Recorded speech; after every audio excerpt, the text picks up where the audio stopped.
C'est sur cette plage située au bout de l'île d'Or, à Amboise, que s'est déroulé le drame. Hier, vers 17 h, un petit tourangeau de 10 ans a été emporté par le courant. Malgré l'intervention rapide de sa mère et des témoins de la scène, il n'a pas été possible de le ramener sur la rive. Son corps a été retrouvé 1 heure plus tard environ, à quelques centaines de mètres en aval, par les pompiers qui ne sont pas parvenus à le réanimer.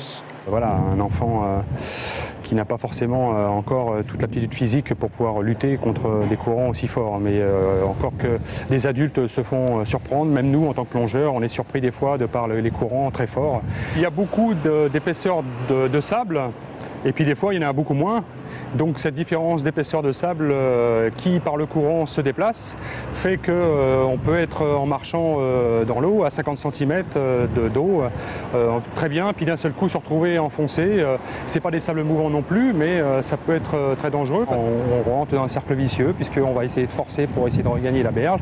Donc on va s'essouffler et donc on va être emmené par le courant et puis la noyade irrémédiablement arrivera, quoi. Un an jour pour jour, à quelques mètres de là, avait lieu un accident similaire. Un canoëniste de 57 ans avait chaviré puis avait été emporté par le fond sous le pont d'Amboise.